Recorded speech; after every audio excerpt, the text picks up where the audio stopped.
Señoras y señores, muy buenas noches y sean cordialmente bienvenidos a Frente a Frente. Hoy estoy particularmente contenta porque me encuentro al lado de un personaje que se ha dedicado, pues, de que estaba casi en los brazos de su madre, a la política. Y hoy es un placer y un privilegio para mí estar con Manuel Velasco. ¿Cómo estás, hijo? Pues antes que nada, el placer es mío, es un gran honor poder estar con una persona a la que admiro y quiero muchísimo, como es mi amiga Lolita de la Vega, que eres tú. Te admiro desde niño y hoy es un privilegio poder estar el día de hoy contigo. ¿Cuántas cosas y cuántas historias han pasado a lo largo de todos estos años, hijo? Y la verdad, pues mira, estamos viviendo momentos en el país complicados, por decirlo menos. Una de las grandes demandas que tenemos los ciudadanos, y tú sabes que yo siempre te he hablado muy de frente, es la inseguridad. Es decir, ustedes como senadores de la República tienen una gran responsabilidad de poder dotar al presidente, pues no solo con estas leyes que hicieron para tener la Guardia Nacional, sino muchas otras cosas adicionales para que efectivamente la seguridad que todos reclamamos se convierta en una realidad. Sin duda alguna, el mayor reto que tenemos hoy en día, todos los mexicanos y por supuesto el gobierno, es la seguridad. Es la principal demanda de las ciudadanas y los ciudadanos. Y tú señalaste un punto muy importante. En este año se creó la Guardia Nacional. A través de un mando civil tenemos un mayor número de mujeres y hombres que se dedican a cuidar de la seguridad de los ciudadanos en todas las regiones y en todos los municipios de nuestro país. Y yo sí quiero decirte, Lolita, que sí debemos de tener respeto y agradecimientos por nuestras Fuerzas Armadas que hacen un gran esfuerzo Desde luego. todos los días a favor de la seguridad. Por supuesto. El Ejército Mexicano y la Marina Armada de México. Pero ¿qué veo que ha sucedido? Que cada vez menos las autoridades estatales, municipales, han dejado de invertir en seguridad y han dejado de asumir su responsabilidad en materia de seguridad. Entonces, en muchos casos vemos que en un determinado estado de la República existen casos muy lamentables y lo primero que solicitan es más presencia de la Guardia Nacional. Sí. Piden auxilio al Ejército y piden auxilio a la Marina.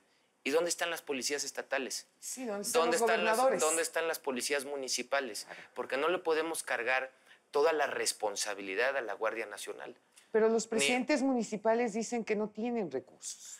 Sí tienen recursos, tienen los mismos recursos que tenían anteriormente, pero lo que yo veo que el grave problema que existe con las policías municipales es que son las que están más infiltradas por el crimen organizado. Pero claro, forman parte de lo mismo. Y es ahí donde está el origen del problema.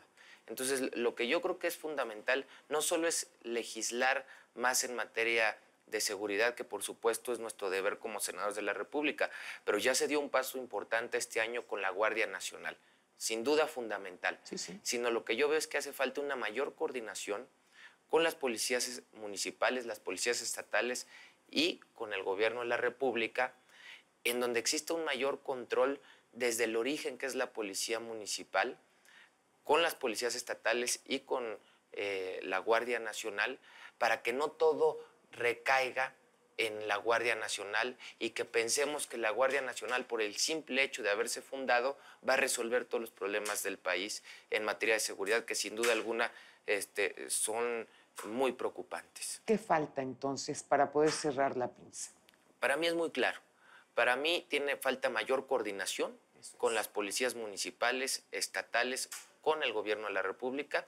Falta que inviertan más los gobiernos estatales en seguridad, en capacitación, en profesionalismo, en certificar a sus policías, que realmente sean policías certificadas, que pasen todos los exámenes de control de confianza.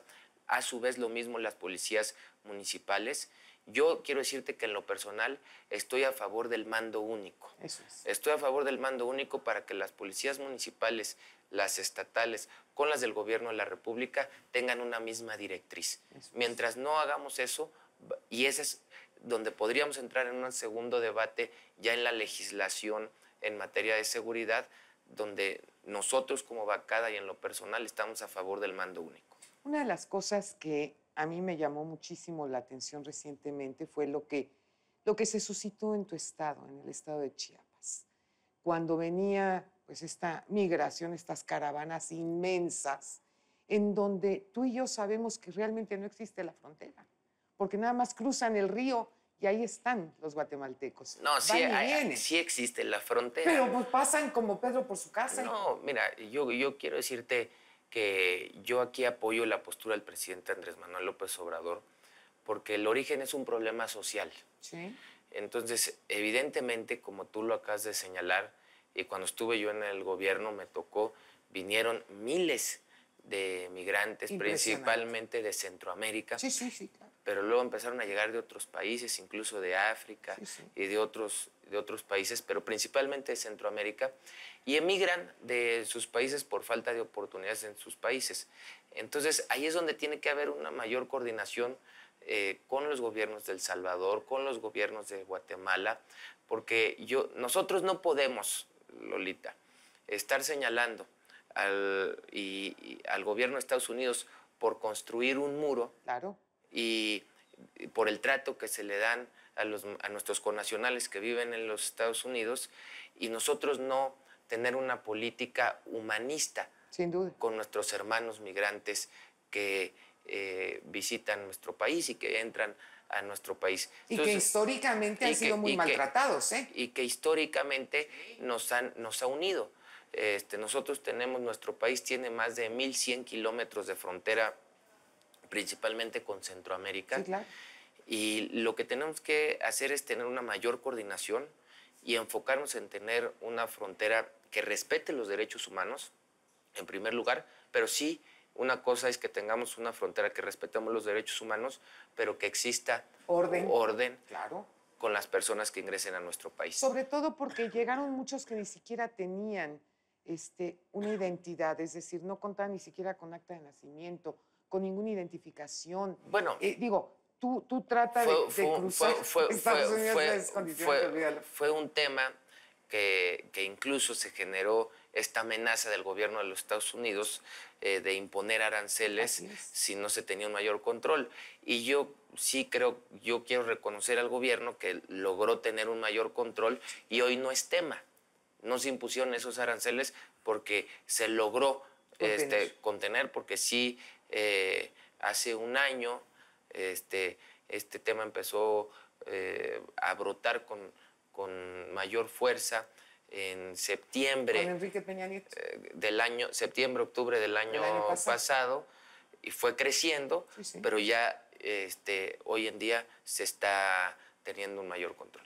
Así es. Y bueno, en esas condiciones, y hablando precisamente de esta situación de inseguridad que mencionábamos,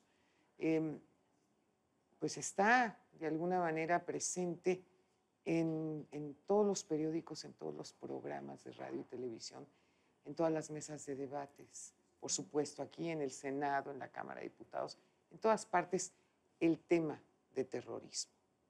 Es decir, cuando tú ves que suceden cosas como lo que pasó en El Paso, Texas, por ejemplo, con todos nuestros paisanos, que llegó Marcelo y dijo, esto es terrorismo. Cuando pasa, por ejemplo, lo de Levarón, ¿eso no es terrorismo? A ver,